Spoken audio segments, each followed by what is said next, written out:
नमस्कार, मी आशिष जाधव. जी 24 तासच्या रोखोक चर्चेत तुमचं स्वागत आहे. शरद पवारांनीही केंद्र सरकारला अर्थात पंतप्रधान नरेंद्र मोदी आणि अर्थमंत्री निर्मला सीतारामन यांना पत्र पाठवलंय. आठवण करून दिली आहे की होय, महाराष्ट्राला मोठ्या आर्थिक मदतीची गरज आहे आणि ही आर्थिक मदत केंद्र सरकार देऊ शकतं. जीएसटीची थकबाकी असेल, इतरही काही निधी असेल, असं करत तुम्ही एकूण 1,00,000 कोटींचं विशेष पॅकेज महाराष्ट्राला द्या, तर कुठं महाराष्ट्राचा आर्थिक गाडा हा रुळावरती येईल. अन्यथा महसुलातली जी लक्षणीय घट आहे त्यामुळं महाराष्ट्रासमोर कर्जाचा डोंगर हा वाढत जाणार आहे. जी कर्ज घेण्याची मर्यादा आहे त्यानुसार 52,000 कोटी रुपयांचं कर्ज महाराष्ट्र सरकार काढू शकतं, तसा निर्णय घेऊ शकतं. पण ती वेळ कशाला आणता, त्याऐवजी केंद्र सरकारनंच 1,00,000 कोटींचं जर का विशेष पॅकेज दिलं तर महाराष्ट्राचं भागतं, असं पत्र शरद पवारांनी मोदींना लिहिलंय. त्याआधी उपमुख्यमंत्री अजित पवार यांनी 2दा केंद्र सरकारला पत्र लिहून जीएसटीची जी 26,000 कोटी रुपयांची थकबाकी आहे तिची मागणी केली.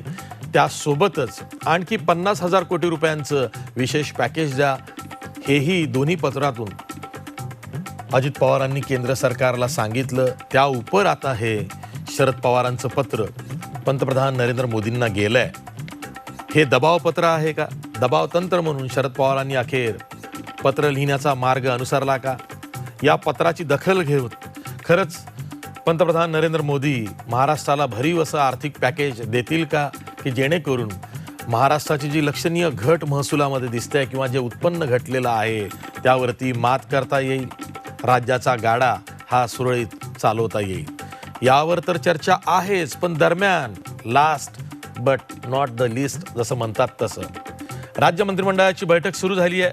त्यामध्ये पुन्हा एकदा मुख्यमंत्री उद्धव ठाकरे यांना आमदार करण्याचा प्रस्ताव, तसा निर्णय होणार आहे. कारण गेल्या 7 एप्रिलला मंत्रिमंडळानं निर्णय घेऊन जो प्रस्ताव राज्यपाल भगतसिंग कोश्यारी यांना पाठवला होता त्यावरती 3 आठवडे उलटले तरी राज्यपालांनी कुठलाच निर्णय घेतला नाही. अखेर स्मरणपत्र म्हणून हा निर्णय घेतला जाणार आहे. त्यामध्ये रितसर कॅबिनेट नोट किंवा प्रस्ताव आणून निर्णय होणार आहे. तशी शिफारस पुन्हा एकदा राज्यपाल नियुक्त कोट्यातून विधान परिषदेवरती उद्धव ठाकरे यांची विधान परिषदेचे सदस्य म्हणून वर्णी लावावी, असा विनंतीवजा निर्णय राज्य सरकार घेणार आहे. ही वेळ का आली आहे याचीही चर्चा आज आपण या चर्चेत करणार आहोत.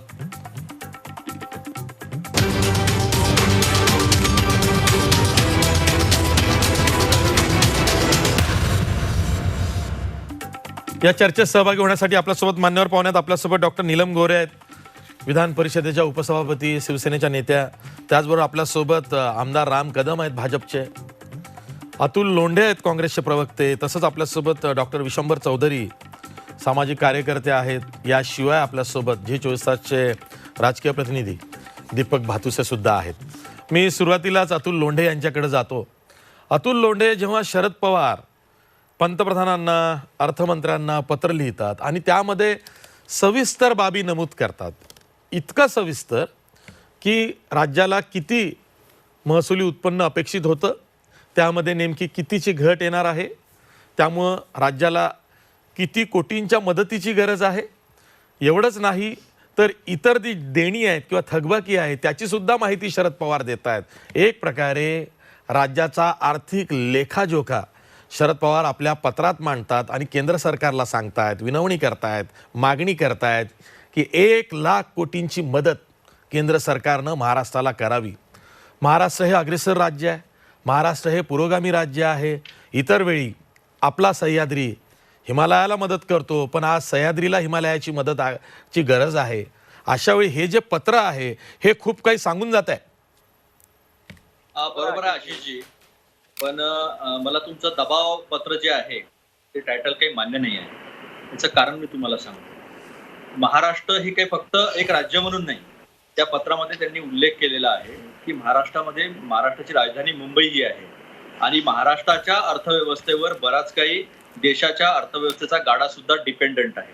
40% व्यापारी व्यवहार जे आहेत देशाचे ते मुंबईतून होत असतात. 30% वरती टॅक्स जो आहे तो आपण केंद्राला देत असतो. आता याच्यामध्ये अडचण बघा, त्यांनी ते सांगितलं 3,47,000 कोटीचं आपलं बजेट आहे टोटल एकूण रेव्हेन्यू आहे. त्यातला 1,40,000 कोटी कमी होणार आहे. तर त्याच्यामध्ये त्यांनी FRBM fiscal responsibility and budgetary management act जो आहे त्याच्यामध्ये बदल करून जास्ती कर्ज घेता यावं अशी एक तरतूद करावी अशी त्यांनी एक भूमिका घेतलेली आहे. ती योग्य पण आहे. 2008 साली पण आपण हे केलेलं होतं. आता त्याच्यामध्ये त्यांनी हे सांगताना बोललेले आहे, की या परिस्थितीमध्ये राज्य सरकारनी जर कर्ज काढलं तर सार्वजनिक खर्च आणि भांडवली खर्च याच्यावर त्याचा फरक पडून आधीच अर्थव्यवस्था डब्याला आलेली अजून जास्त अडचणीत येण्याची शक्यता आहे. तुम्ही जे कॅल्क्युलेशन सांगितलंय ते 92,000 कोटी ते 3% होता आपल्या जीएसडीपीच्या, ते कर्ज काढलं तर आपण डेट ट्रॅपमध्ये जाण्याची शक्यता आहे.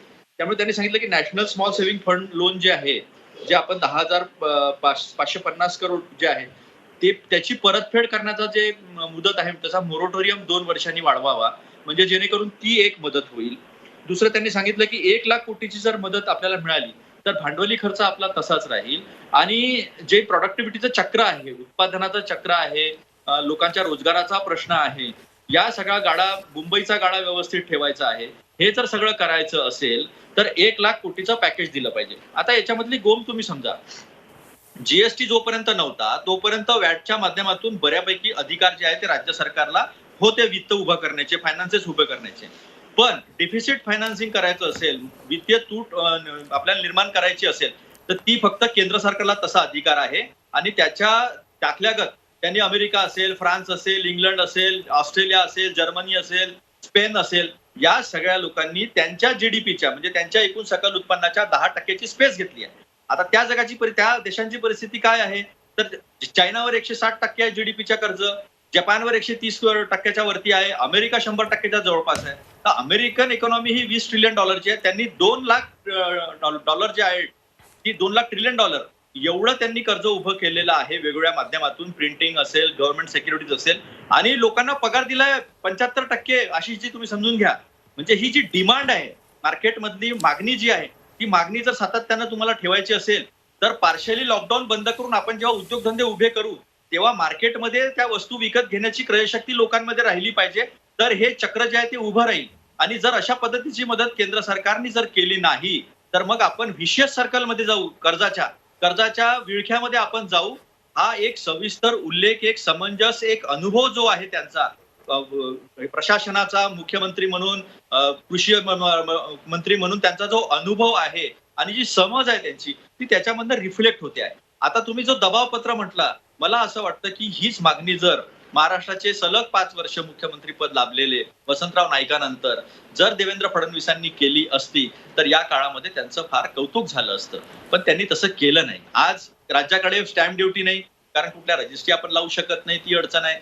दारूचा तुम्ही चर्चा केली, एक्साईज ड्युटी ती आपली जवळजवळ 20,000 कोटीच्या आसपास आपल्याला रेव्हेन्यू येतो, तो सुद्धा बंद आहे. जीएसटीचा परतावा बंद आहे. नंतर सेंट्रली स्पॉन्सर्ड स्कीम्स असतात, काही केंद्राच्या योजना असतात जे राज्य राबवतो, त्याचे पैसे आपल्याकडे येत नाहीये. एक अनुदान असतं केंद्राकडनं येतं, त्याचे पैसे आपल्याकडे येत नाहीये. म्हणजे कुठल्याच पद्धतीचा पैसा जो आहे किंवा मदत जी आहे ती केंद्राकडून येत नाही. त्याच्यावरतून एक गोष्ट झाली देशामध्ये ती ही की सगळ्या पीपीई किट्स असतील, नंतर टेस्टिंग किट्स असतील, मास्क असतील, याची खरेदी ही केंद्रीय स्तरावर ठेवलेली आहे. त्याचं डिसेंट्रलायझेशन, त्याचं विकेंद्रीकरण त्यांनी केलं नाहीये. आता त्याच्यामध्ये पण फार मोठा फ्रॉड झालेला आहे. घेताना आयसीएमआरनी ज्या कंपनीला परमिशन दिली तिने 245 ला घेतली, 600 ला विकली, 400 ला विकली. हा मोठा फ्रॉड. म्हणजे 30 करोडच्या परचेस मध्ये 18.5 करोडचा जो फ्रॉड आहे तो फ्रॉड झाला आणि सुप्रीम कोर्टाने त्याच्यामध्ये छापलं सरकारला. ICMR Atul Londhe, stick up to letter. Sharad पवारांच्या पत्रापुरती मर्यादित राहा. नाही, मर्यादित त्याच्या पुरताच आहे मी. म्हणजे या सगळ्या गोष्टी होत असताना ज्या पद्धतीची मदत महाराष्ट्राला करण्याची गरज आहे केंद्र सरकार म्हणून, कारण सर्व वित्तीय अधिकार जीएसटी केल्यानंतर हे सगळे केंद्राकडे असताना केंद्र सरकारकडे आता 70%च आपला जीडीपीच्या एकूण कर्ज आहे, एकूण सकल उत्पन्नाच्या 70%च आपलं कर्ज आहे. त्या 10%ची जर स्पेस घेतली तर 5%पर्यंत आपला फिस्कल डेफिसिट जाईल. काही हरकत नाही या काळामध्ये. पण आपली जर डिमांड, मागणी आणि लोकांची क्रयशक्ती राहिली तर नोकऱ्या वाचतील आणि क्रयशक्ती राहिली तर लोक वस्तू विकत घेतील, लोकांची क्रयशक्ती कायम राहील. आणि या परिस्थितीतून म्हणजे कोरोना संपल्यानंतर किंवा लॉकडाऊन संपल्यानंतरची परिस्थिती जी आहे ती पण हाताळायला आपल्याला पुष्कळ फायदा होईल. तुम्ही अजितदादांच्या पत्राचा उल्लेख केला, त्यांनी 10,000 कोटी दर महिन्याला मागितले.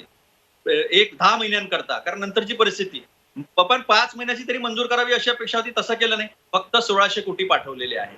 या सगळ्या परिस्थितीमध्ये पवार साहेबांनी शेवटी खालती शेवटल्या लाईन्स जर तुम्ही वाचल्या तर त्याच्यामध्ये सांगितलं की आपली स्तुती WHO केलेली आहे, आपण काम करण्याचा प्रयत्न करत आहात, सगळ्या गोष्टी ठीक आहे, आम्ही त्याचं कौतुकही करतो. पण हे करत असताना या काही मेजर स्टेप्स ज्या आहेत ते केंद्र सरकार म्हणून आपल्याला घेणं गरजेचं आहे. हे पत्र एका महाराष्ट्रापुरतं मर्यादित नाही आहे.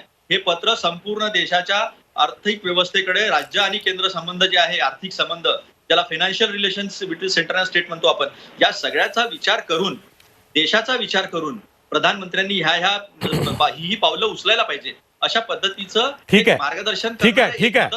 अतुल लोंढे, तुम्ही सुरुवातीला म्हणालात की दबाव पत्र याला तुम्ही आक्षेप घेतला. माझं असं म्हणणं आहे की राज्याचे उपमुख्यमंत्री अजित पवार यांनी 2दा केंद्र सरकारला पत्र पाठवलं आणि त्यामध्ये काय सांगितलं की एक देश एक कर म्हणत GST लागू केला, पण त्या GSTची महाराष्ट्राची थकबाकी ही 26,000 कोटी रुपयांची आहे. पहिल्या पत्रामध्ये त्यांनी सांगितलं.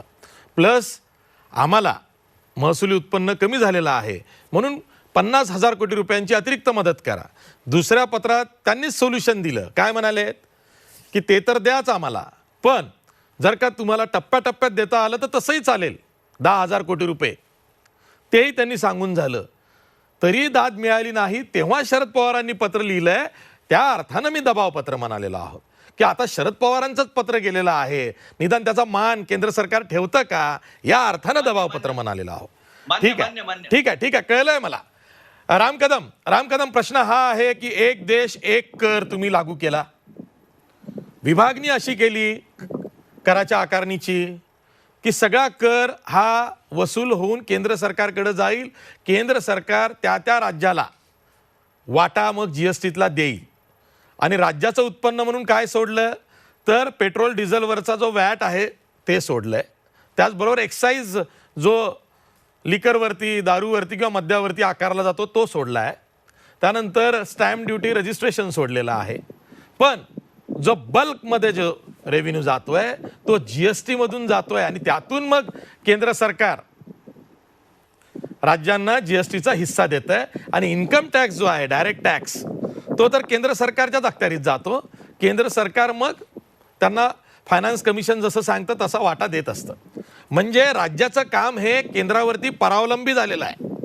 अशा वेळी राज्य सरकार GSTच्या परताव्याच्या थकबाकीची आठवण करून देत असेल आणि ती थकबाकी जवळपास 26,000 कोटींच्याही पलीकडे गेलेली असेल तरी ती मागू नये. आशिष, देश आणि महाराष्ट्र एका अवघड संकटातून मार्गक्रमण करत असतात. सर्वच राजकीय पक्षांनी एकत्र येऊन या संकटाशी योद्ध्याप्रमाणे लढण्याची आवश्यकता आहे. त्यामुळे आरोप प्रत्यारोप कटाक्ष मी या पूर्ण चर्चेमध्ये पूर्णपणे टाळणार आहे. एक पॉझिटिव्ह या अर्थाने चर्चा करू. आता आपण जर विचार केला देशाचा तर हे जे संकट आहे हे जगव्यापी संकट आहे आणि आपल्या देशामध्ये आतापर्यंत साधारणतः प्रत्येक दिवसाला एक 35,000 कोटी रुपयाचं नुकसान लॉकडाऊनच्या प्रत्येक दिवसाला होतं. साधारणतः पूर्ण जगभरामध्ये 4 ट्रिलियन एवढं मोठं नुकसान होईल असा तो अंदाज आहे.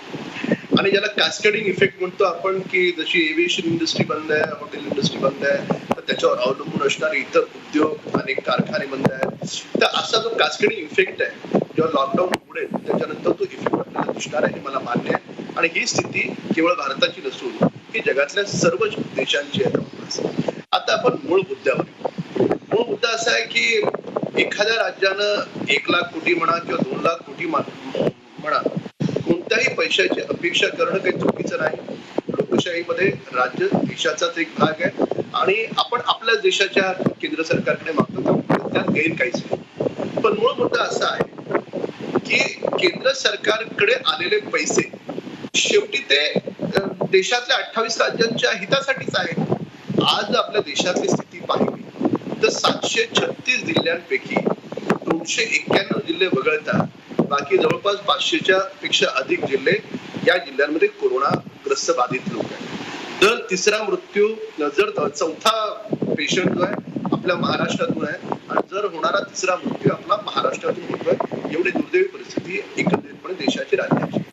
आता गंमत अशी आहे की आपण केंद्र सरकार राज्याला पैसे देतं पण देत असताना अगोदर दिलेल्या पैशांचं आपण काय केलं याचं एक आपण ज्याला आपण अकाउंटेबिलिटी म्हणतो, ती अकाउंटेबिलिटी राज्याला देणं गरजेचं आहे. या ठिकाणी असा भासवण्याचा प्रयत्न होतोय की हे पहा, केंद्र सरकार काहीच देत नाही, केंद्र सरकार काहीच करत नाही, केंद्र सरकार पैसे द्यायला तयार नाही.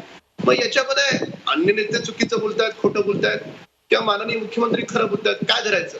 कारण माननीय मुख्यमंत्र्यांचं वक्तव्य तर असं आहे की केंद्राची पूर्ण मदत होते, बाकी नेते म्हणतात मदत होत नाही, तर त्यांनी आपसामध्ये तो सामंजस्य करून घ्यावा, हा पहिला भाग.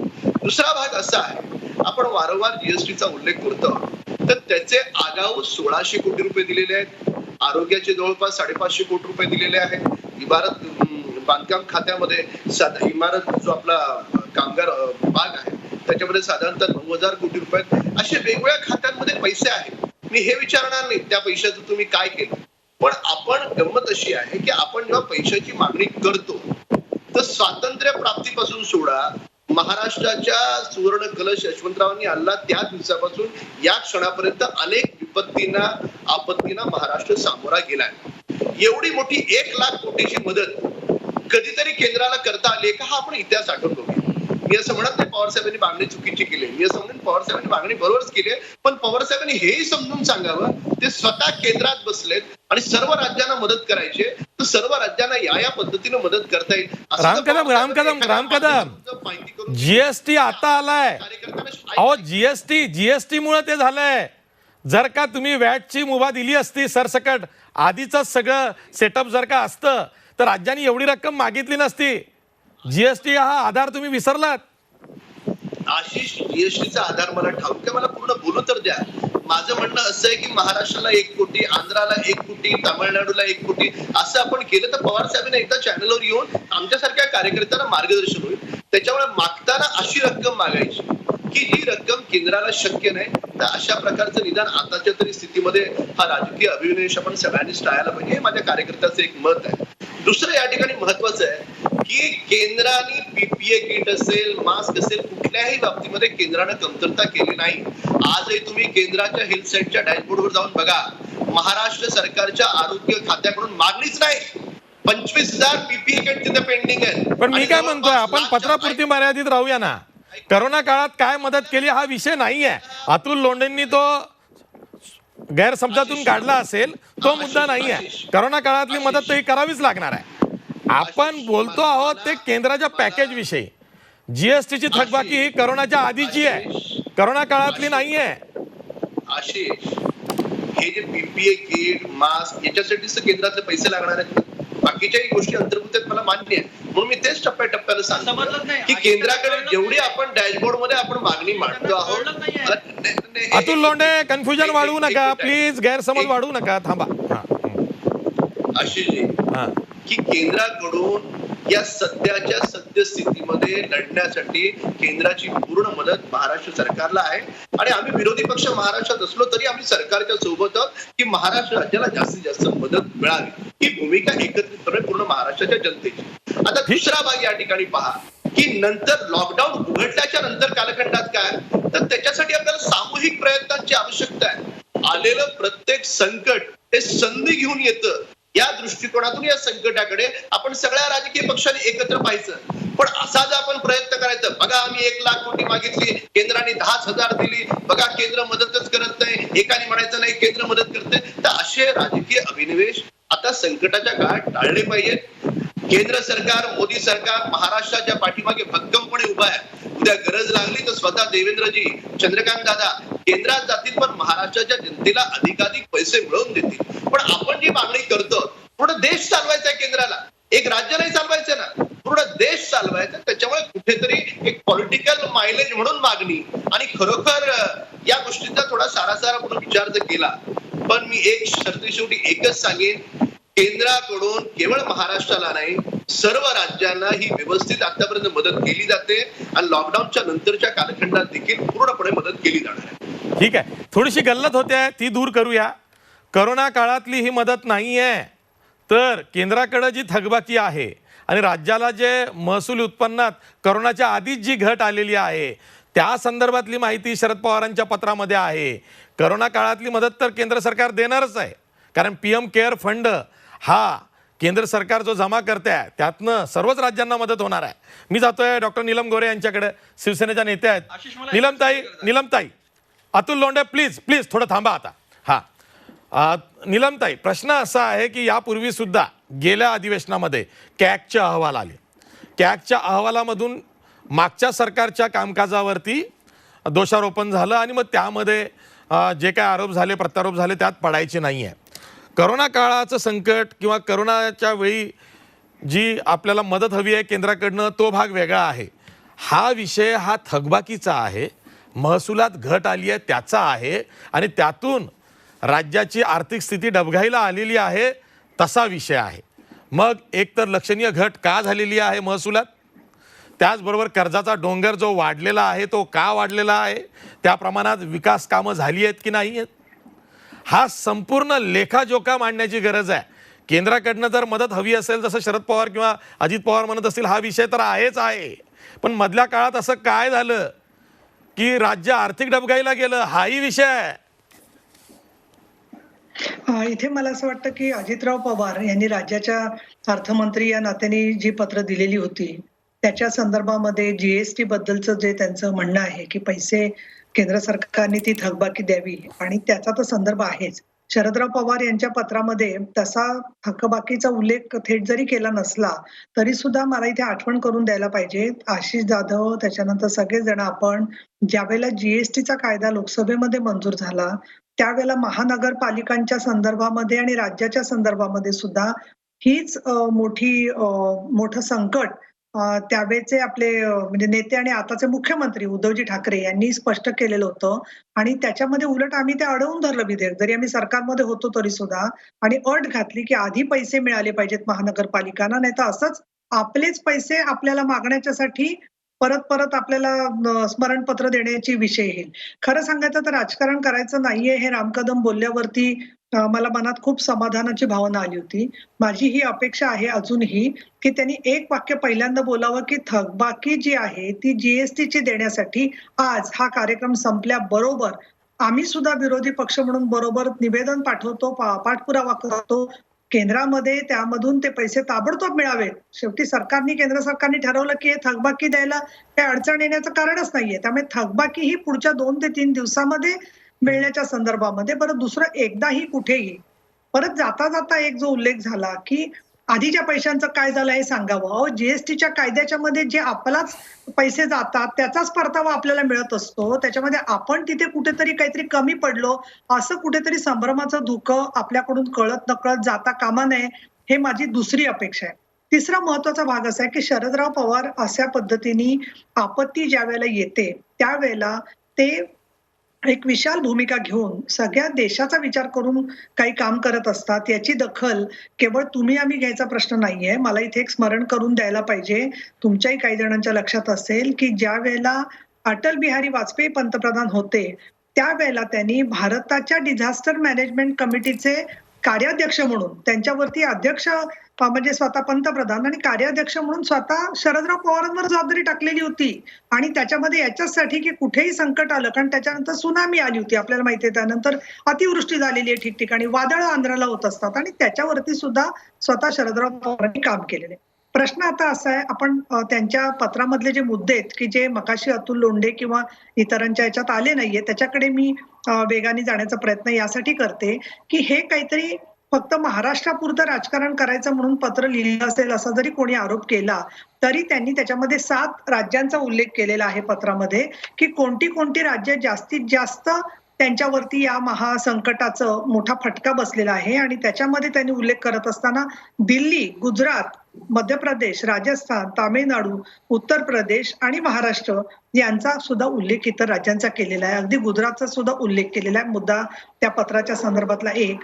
दुसरा, आधीची थकबाकी, माझं म्हणणं असं आहे की या पॅनलिस्टचं सगळ्यांचं एकमत होऊन कोणाचा इम्पॅक्ट हा प्रश्न नाहीये, परंतु आपले पैसे आपल्याला मिळण्यासाठी परत परत आपल्याला मेहनतवारी करायला लागणं हेच मुळे कायद्याचं कुठेतरी मला असं वाटतं की एक हे होतंय, कुठेतरी उपहास होतोय. जीएसटीचं जे तत्व आहे एक देश एक कर, मग त्यातनं जो वाटा त्याचं सुसूत्रीकरण नसेल तर राज्यांनी मग केंद्राला जीएसटी का द्यावा, मग आधीची व्यवस्था का वाईट होती असं राज्य सरकार म्हणतील ना उद्या.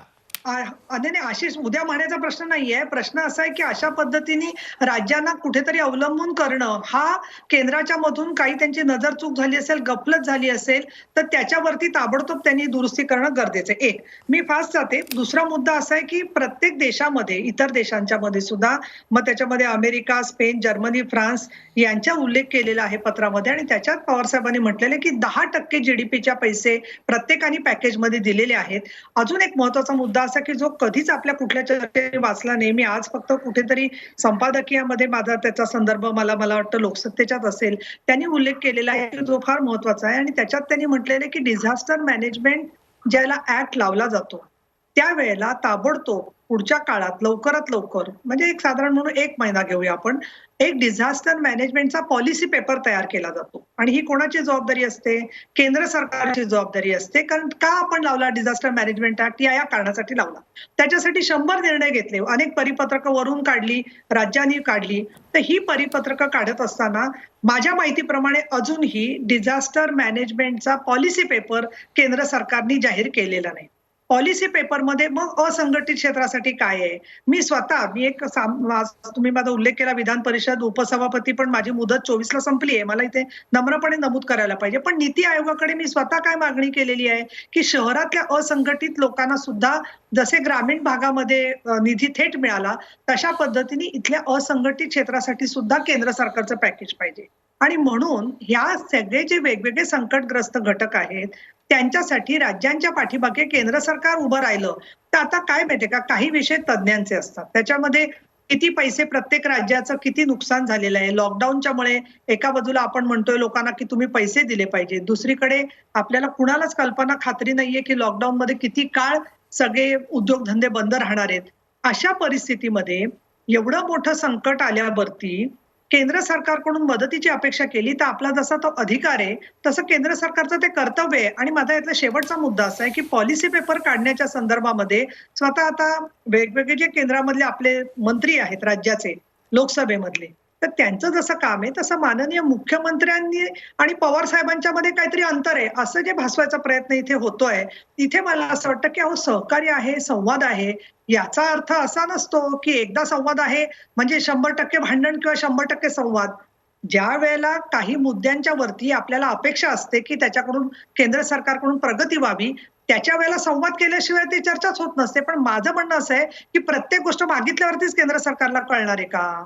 त्यांना स्वतःला दिसत नाही का राज्यांमध्ये काय परिस्थिती आहे सगळी ती? आणि मग अशा वेळेला पॅकेज दिली जात असताना बऱ्याचशा वेळेला जागतिक स्तरावरती अनेक निर्णय घेतले जात असतात. दुर्दैवाने जगातले सगळेच देश आता संकटात पडलेले आहेत, परंतु अशा वेळेला केंद्र सरकारनी ज्या ज्या राज्यांमध्ये हा मोठा फटका बसलेला आहे त्यांच्यासाठी काही निकष असतात, त्या निकषानुसार ते मदत देऊ शकतात. आणि या दृष्टिकोनातून असं पत्र दिलं तर त्याच्यात पहिली अपेक्षित त्याचा परिणाम हा असला पाहिजे की मग पत्र न देताच जर का पैसे मिळाले असते जीएसटीचे तर पत्र द्यायचा प्रश्नच नव्हता ना.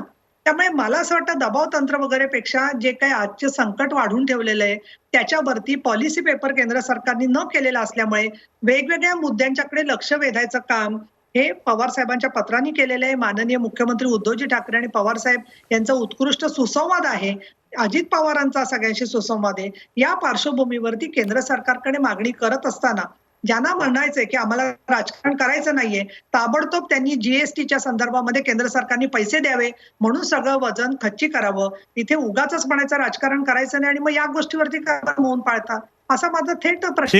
ठीक आहे राम कदम ताई, अप्रत्यक्षपणे तुम्हाला हे सांगतायत की चंद्रकांत दादा पाटील आणि देवेंद्र फडणवीस यांना सांगा की तुम्ही मुख्यमंत्र्यांना किंवा मुख्यमंत्र्यांच्या शिष्टमंडळात दिल्लीला जा, असं त्यांना सुचवायचं आहे. जसं तुम्ही म्हणालात ना तुमच्या उत्तरात की चंद्रकांत दादा पाटील आणि देवेंद्र फडणवीस दिल्लीला जातील आणि पॅकेज आणतील, तर त्यांनी असं सांगितलंय की सरकार इथे त्यांचं आहे आणि त्यांच्या शिष्टमंडळात विरोधी पक्षाच्या नेत्यांनी जावं.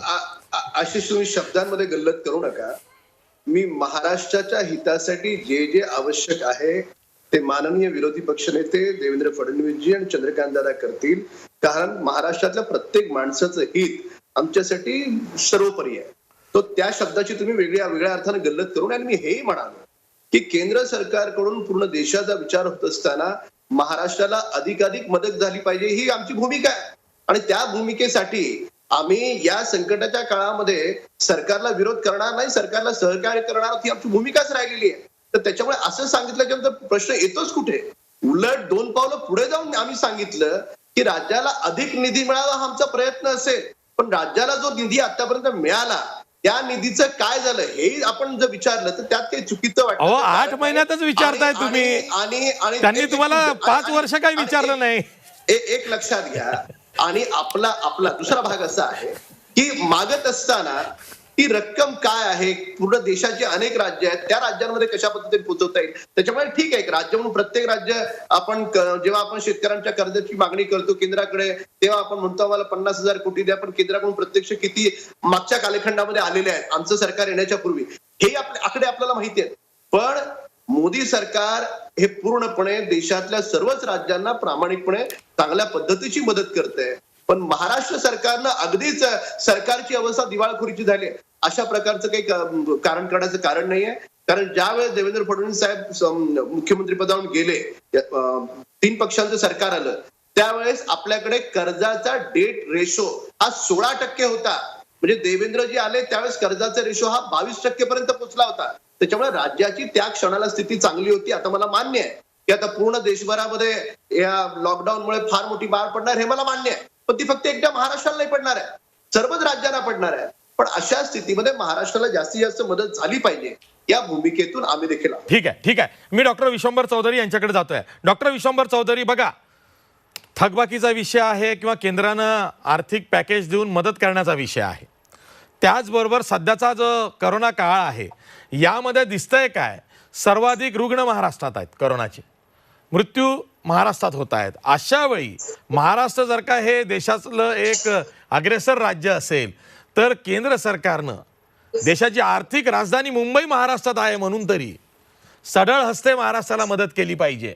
पण दिसतंय काय, महाराष्ट्र सरकार किंवा महाराष्ट्र सरकारचे मंत्री, महाराष्ट्र सरकारमधले जे कोणी नेते असतील ते केंद्राकडे विनवणी करतायत की तुम्ही आम्हाला पॅकेज द्या.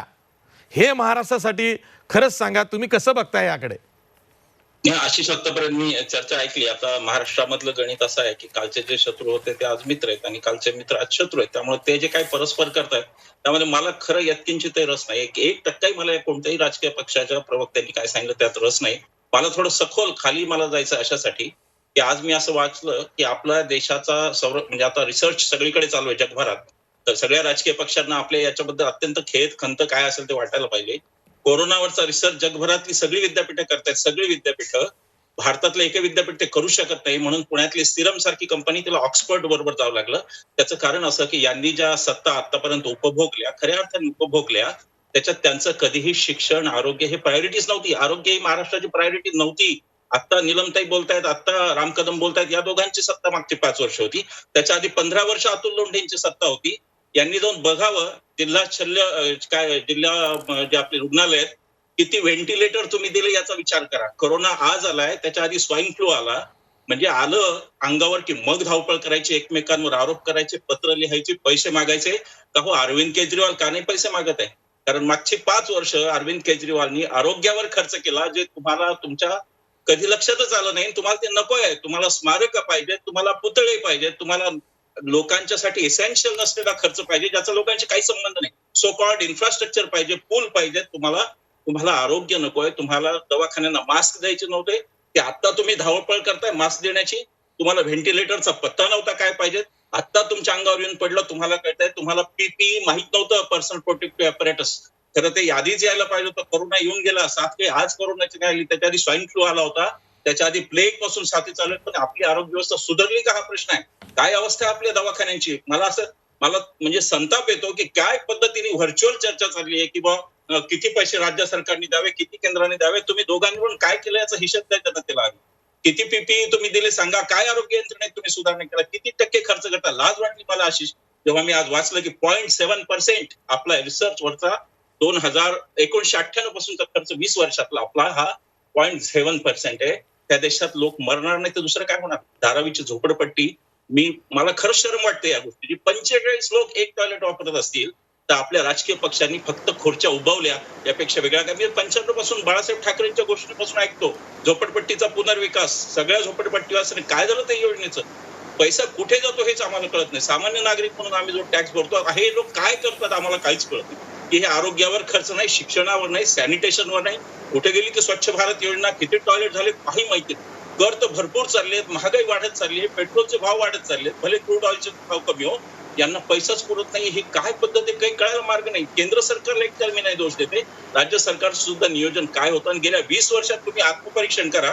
जे प्रवक्ते इथे राजकीय पक्षाचे त्या सगळ्या पक्षांना मी सांगतो, तुम्ही आत्मपरीक्षण करा की खरोखर कधी आरोग्य हेल्थ याला तुम्ही प्रायोरिटाईज केलं का, काय बजेट तुम्ही हेल्थला दिलं त्याच्यावरती आरोग्य. पण आता हे सगळं पडल्यावर तुमचा कलगीतुरा चालत राहील. लोकांना त्यात काही रस नाही. लोकांना यात रस आहे की आज जो मृत्यूदर आणि महाराष्ट्रामध्ये जे काही चाललंय आज कोरोनाचं, सामान्य माणूस रस्त्यावर आलेला आहे, मजुरांचे तर हाल विचारू नका. या सगळ्याला कारणीभूत तुम्ही आहात हे लक्षात घ्या. मी आता दोष देतोय असं नाही. आम्ही हे आरडाओरडा करत आम्ही सगळे निधी तुमच्याकडचे वापरा. राज्याकडे हा आहे आपला काय CER म्हणतो त्याला आपण, कॉर्पोरेट एन्व्हायरमेंटल रिस्पॉन्सिबिलिटी फंड आहे राज्याकडे, तो वापरावा राज्यात. आता केंद्र किती देईल ह्या राजकारणात मी जात नाही, कारण आता सगळं राजकारण झालेलं असं आहे की गेल्या काही दिवसात 24/7 सगळं राजकारण आहे. याच्यात लोक कुठेच नाहीत.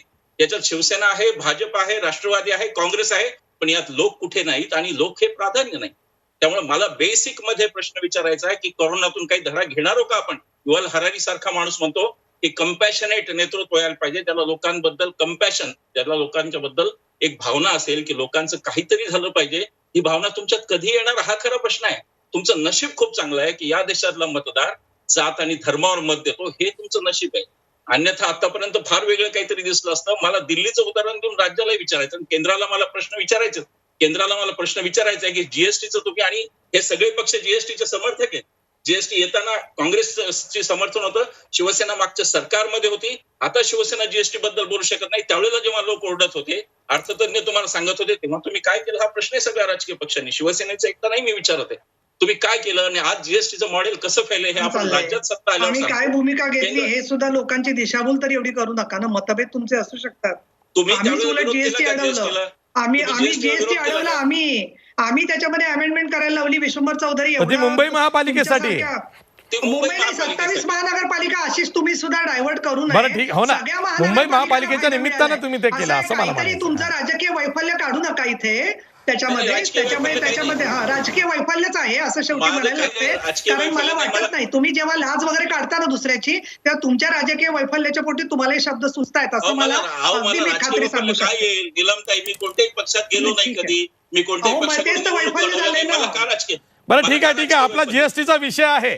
विषय असा आहे जीएसटीचा की जीएसटी जर का राज्यातून वसूल करून आकारला जाऊन केंद्राकडे जात असेल आणि केंद्राकडनं राज्याचा वाटा मिळत असेल आणि तो वाटा वेळेवर मिळत नसेल, त्याची थकबाकी होत असेल, तर मग जो वाटा राज्यातून गेला तो का जाऊ दिला असा प्रश्न झालेला आहे.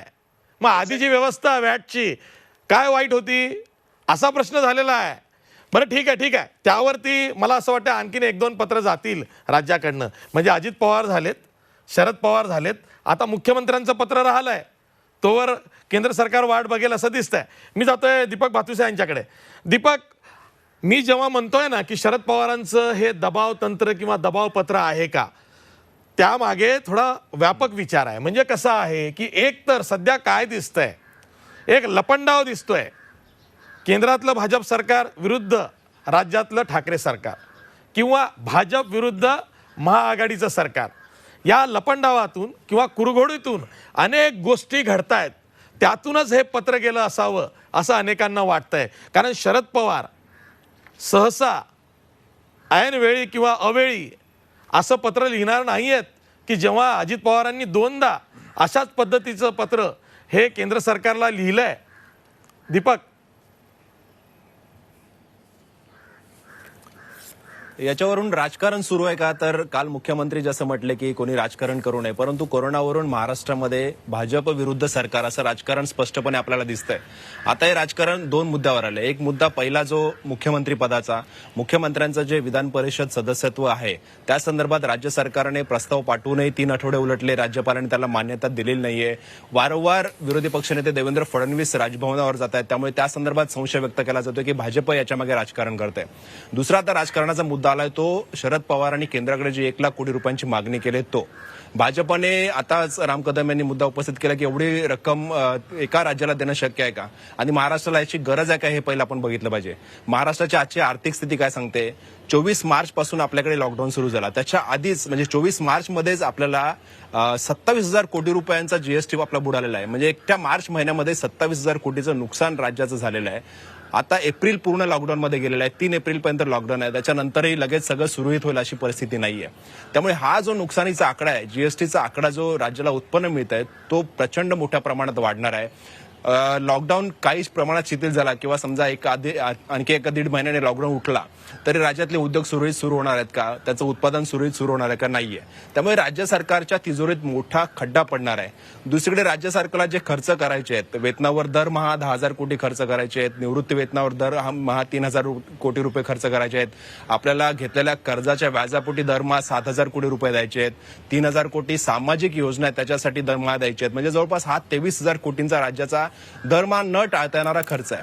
याच्याशिवाय आरोग्यासाठी आता कोविड-19 विरोधात आपण लढतोय, कोरोना विरोधात लढतोय, त्याच्यासाठी मोठ्या प्रमाणावर निधी आपल्याला लागतोय. त्यामुळे हा खर्च आणखी वाढतोय जो न टाळता येण्यासारखा आहे. तर हा खर्च एकीकडे करायचाच आहे राज्याला, दुसरीकडे राज्याचं उत्पन्न बुडतंय.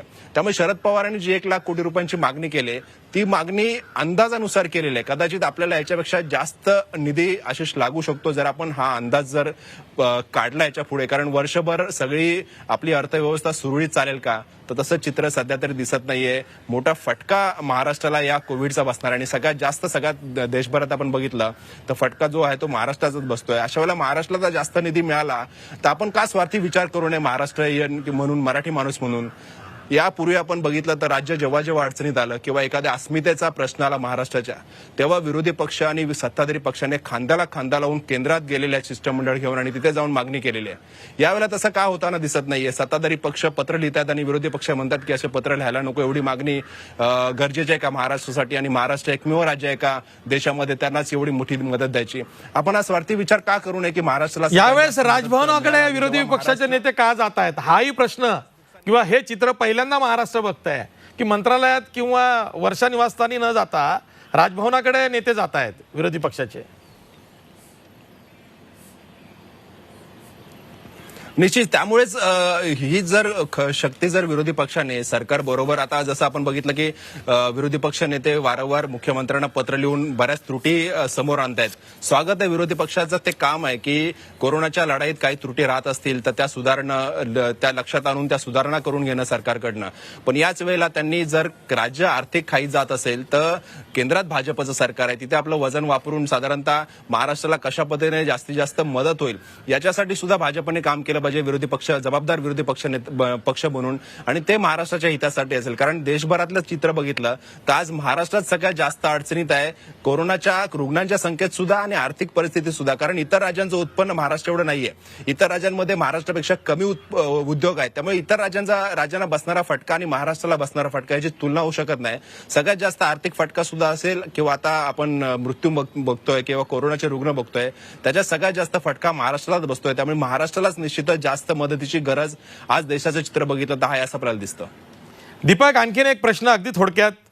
दुसऱ्यांदा निर्णय घेऊन राज्यपालांना आठवण करून द्यावी लागते की मुख्यमंत्र्यांना आमदार करायचं आहे. हे दुर्दैव आहे. कारण तशीही शिफारस जर का परस्पर झाली पक्षाकडून किंवा सरकारकडून तरी चालतं. मुख्यमंत्री हे कलावंत आहेत, जे पदवीधर आहेत, फोटोग्राफर आहेत नामांकित, ते त्या कोट्यामध्ये बसतात. तरी सुद्धा मंत्रिमंडळानं शिफारस करावी लागते. खरं तर आपण आता जनमत बघितलं तर लोकांमध्ये हीच भावना आहे की या मुद्द्यावरून विरोधी पक्ष राजकारण करतोय. कारण यापूर्वीच 9 एप्रिलला जेव्हा हा प्रस्ताव पाठवला होता, कुठल्या परिस्थितीमध्ये हा प्रस्ताव राज्य सरकारने पाठवला होता, तर कोविड-19 मुळे 24 एप्रिलला ज्या 9 जागा रिक्त होणार होत्या विधान परिषद, ज्याच्यात नीलमताईंचं सुद्धा विधान परिषद सदस्यत्व होतं, या 9 जागांसाठी जी निवडणूक होणार होती त्या निवडणुकीमध्ये खरं तर मुख्यमंत्री उद्धव ठाकरे हे विधान परिषदेवर निवडून जाणार होते. मात्र निवडणूक आयोगाने ही अपवादात्मक परिस्थितीमध्ये निवडणूक पुढे ढकललेली आहे. जर अशा परिस्थितीमध्ये ही निवडणूक पुढे जाऊ शकते तर अपवादात्मक परिस्थितीमध्ये उद्धव ठाकरेंची जी शिफारस राज्यपालांकडे केलेली आहे ती राज्यपाल का मंजूर करत नाहीत हा सगळ्यात मोठा प्रश्न आहे. त्यामुळे आज मंत्रिमंडळाला पुन्हा एकदा या या संदर्भात नव्याने सुधारित प्रस्ताव पाठवण्याची वेळ आलेली आहे. कारण पहिला जो प्रस्ताव पाठवलाय त्याच्यात काही त्रुटी आहेत असा आक्षेप घेतला जातोय असं समजतंय. कारण पहिला जो आक्षेप आहे ती मंत्रिमंडळाची 9 एप्रिलला जी बैठक पार पडली होती ती उपमुख्यमंत्री अजित पवार यांच्या अध्यक्षतेखाली पार पडली होती आणि उपमुख्यमंत्रीपद हे वैधानिक पद नाहीये, त्यामुळे त्या प्रस्तावाला काही अर्थ नाही अशी साधारणतः चर्चा आहे. त्यामुळे आता पुन्हा कॅबिनेट आज बोलवलेली आहे. ही कॅबिनेट सुद्धा अर्थमंत्री आणि उपमुख्यमंत्री अजित पवार यांच्याच अध्यक्षतेखाली होते. पण यावेळी उद्धव ठाकरेंनी मुख्यमंत्री म्हणून त्यांना अधिकार दिलेले आहेत ही मंत्रिमंडळाची बैठक घेण्यासाठी, तसं पत्र दिलेलं आहे. आणि आता ही मंत्रिमंडळ बैठक आहे ती अधिकृत मंत्रिमंडळ बैठक ठरेल, कारण मुख्यमंत्र्यांच्या पत्राद्वारे हे अधिकार दिले गेलेले आहेत. आणि या बैठकीत पुन्हा एकदा सुधारित शिफारस जी आहे ती राज्यपालांना केली जाईल. आता ही सुधारित शिफारस सुद्धा राज्यपाल मंजूर करतात का हा सगळ्यात मोठा प्रश्न आहे. कारण एक चर्चा अशी आहे की राज्यपालांवर कुठेतरी बाहेरून दबाव आहे, तसे आरोप सुद्धा महाविकास आघाडीच्या विविध नेत्यांनी केलेले आहेत की राज्यपालांनी या दबावाला न जुमानता खरं तर हा प्रस्ताव मंजूर केला पाहिजे. कारण जर कोविडचं संकट नसतं तर निश्चितच 24 एप्रिलच्या रिक्त होणाऱ्या जागांमधून उद्धव ठाकरे आमदार झाले असते विधान परिषदेच्या आणि अडचण झाली नसती. त्यामुळे ही अडचण आली ती एक देशावर आलेल्या संकटामुळे आलेली आहे. ही बाब लक्षात घेऊन खरं तर राज्यपालांनी हा प्रस्ताव मंजूर करायला हवा अशी साधारणतः जनभावना आहे. ठीक आहे, माझा वेळ संपलेला आहे. निलमताई, अगदी थोडक्यात 10 सेकंद आहेत. उद्धव ठाकरे यांनी वेळेत आमदार होऊन हे सरकार वाचावं असं तुम्हाला वाटतंय? राज्यपाल सकारात्मक विचार करतील आता तरी, जेव्हा राज्य मंत्रिमंडळात दुसऱ्यांदा निर्णय होऊन शिफारस जाते तेव्हा? मला असं वाटतं याच्यावरती मी काही मत देणं योग्य यासाठी नाहीये की मी एका वैधानिक पदावर काम केलेलं आहे आणि आम्ही सभापती, उपसभापती, अध्यक्ष, उपाध्यक्ष थेट राज्यपालांना उत्तर देत असतो आणि त्याची माहिती देत असतो. परंतु आता दीपक बातुस यांनी जो उल्लेख केला तेवढंच म्हणते की अशा अपवादात्मक परिस्थितीमध्ये निवडणूक विधान परिषदेची पुढे गेली त्याच्याबद्दल सरकारमध्ये कोणीही काही तक्रार किंवा काही डेलिगेशन की बाबा वेळेवर अगदी आमदार व्हायची घाई आहे असा भाग नाही. आता राज्याचं कर्तव्य पूर्ण करण्यासाठी अशा पद्धतीने राज्यपालांकडून अपेक्षा ठेवली तर आपला अधिकार आहे. आणि मला असं वाटतं, मलाच असं नाही, महाराष्ट्रामध्ये सगळ्यांनाच आणि भारतीय जनता पक्षाच्या सुद्धा लोकांना मनामध्ये हायसं वाटत असेल की उद्धवजी मुख्यमंत्री आहेत अशीच आज जनभावना आहे, अशी मला खात्री वाटते. ठीक आहे, वेळ संपलेला आहे. तरी अतुल लोंढे, राज्यपालांच्या मनात काय आहे हे आम्ही विचारू शकत नाही. त्यांनी जर का स्वतःहून सांगितलं तर ते जनतेला कळेल. पण राज्यपाल निर्णय घेत नाही आहेत, राज्यपाल स्वाक्षरी करत नाही असं चाललेलं आहे. राज्यपालांनाही कोणीतरी विचारलं पाहिजे. हे बरोबर आहे. शेवटी आपण जो उल्लेख केला याच्यामध्ये की ते फोटोग्राफर आहेत, जे स्कूल ऑफ आर्टचे विद्यार्थी राहिले, पदवीधर आहेत, संपादक सुद्धा राहिलेले आहेत, या सगळ्या क्रायटेरियामध्ये बसत असताना त्यांना असं आज या अडचणीच्या काळामध्ये, म्हणजे आज जर सरकार राहिलं नाही तर काय आपण अडचणीला पुढे जाऊ शकतो. मध्य प्रदेशचं उदाहरण आहे यांच्या पुढे, आणि त्या मध्य प्रदेशची सरकार मिळवण्यामध्येच एवढी सगळी गडबड झाली आहे देशामध्ये. तरी पण आपण जर असं करत नसेल तर ते योग्य नाही. महाराष्ट्राच्या याच्यात ते असंच झालं की बा पैसे लोकांना विनंती करताना, आपल्या लोकांना मेसेज देताना फंड पीएम केअर्स मध्ये पैसे टाका, सीएम रिलीफ फंडात पैसे टाकू नका, अशा पद्धतीची मदत जी आहे ती विरोधी पक्षाची सरकारला सुरू आहे, महाराष्ट्राच्या जनतेला सुरू आहे, हे अतिशय स्पष्टपणे दिसत आहे. खूप डिटेल झाली चर्चा मध्यंतरीच्या काळामध्ये. हा विषय जो होता हा विषय बजेटच्या संदर्भामध्ये होता. लॉकडाऊन मुळे अतुल लोंढे, राजकीय चर्चा ही राजकीय लाईन घेऊनच केली जाते. फार टेक्निकल मुद्दे मांडले ना की ते तुम्हाला आम्हालाही कळत नाहीत. ठीक आहे. राम कदम, मुद्दा तोच आहे. राज्यपालांनी सकारात्मक निर्णय घ्यावा अशी जनतेची अपेक्षा आहे असं आघाडीच्या नेत्यांना वाटतंय. आशिष, या संदर्भामध्ये यापूर्वीच माननीय देवेंद्र फडणवीस साहेबांनी स्पष्ट केलेलं आहे की राज्यपालांनी निर्णय घेऊन उद्धवजी पुन्हा एकदा आमदार झाले तर आम्हाला आनंदच आहे, आम्ही त्याचं स्वागतच केलेलं आहे. तर त्याच्यामुळे या बाबतीमध्ये किंवा देवेंद्रजींनी स्वतः स्वागत केलंय, पक्षातर्फे जाहीर केलंय, तर त्याच्यामुळे नवीन काही मुद्दा येत नाही. फक्त जाता तर एवढंच सांगतो की केंद्रानं मोफत दिलेलं 3 महिन्याचं धान्य सुद्धा अजूनपर्यंत लोकांपर्यंत पोहोचलेलं नाही. केंद्रातून दिलेला पीपीए किट सुद्धा अजूनपर्यंत डॉक्टरपर्यंत पोहोचलेला नाही. त्यामुळे केंद्रातून जी बाकी मदत आली आहे ती या सरकारनं जनतेपर्यंत पोहोचवावी. बाकीची मदत तर केंद्र करणारच आहे. त्याच्यामुळे या अतुल, तुम्ही बोलताना बोललो का? ठीक आहे. अतुल लोंढे प्लीज बोललो का मी? माझं म्हणणं एवढंच आहे की जनतेची उपासमार सुरू आहे. मोदीजींनी 3 महिन्याचं मोफत धान्य दिलंय प्रत्येकासाठी, ते सरकारनं पोचवावं एवढीच विनंती करतोय ना. तुम्ही मोदींकडे 1 लाख कोटी मागताय, चांगली गोष्ट आहे. महाराष्ट्रासाठी मॅक्सिमम पैसे मिळावेत ही एक मराठी माणूस, महाराष्ट्राच्या भूमीतला माणूस म्हणून माझी प्रत्येकाची तीच अपेक्षा आहे. पण निदान जे दिलंय केंद्राने ते तरी तुम्ही वाटा ना. ठीक आहे. निलमताई, तुम्हाला काही बोलायचं आहे? निलमताई, मला एवढं सांगायचं आहे, रेशनच्या बद्दल मी अगदी आवाहन करते, आव्हान शब्द वापरणार नाही मी, की ज्या भागामध्ये रेशन मिळालं नाही अशी उदाहरणं जी असतील ती आमच्याकडे कळवा. स्वतः छगन भुजबळ साहेब असतील, मी स्वतः आहे, शेकडो ठिकाणी लोकांना मदत उपलब्ध करून दिली आणि सरकारचं जे प्रशासन आहे, विशेषतः आपले तहसीलदार आणि अन्न नागरिक अतिशय चांगलं काम करतायत. पण तरी कुठे त्रुटी राहत असतील तर आता सरकारी यंत्रणेचं, अधिकाऱ्यांचं मनोबल खाची होईल असे आरोप करू नका. उदाहरणं द्या, आपण त्याच्यात दुरुस्ती करू. एवढं मी ठीक आहे. मी शेवटी एवढंच सांगतोय, कोरोनाचं संकट आहे, त्यावरती मात एकजुटीने करायची आहे. हे जरी खरं असलं तरी लोकशाहीमध्ये मतांतर ही झालीच पाहिजे. काय कमी, काय जास्त, काय खरं, काय खोटं, काय चूक, काय बरोबर याची चर्चा झालीच पाहिजे.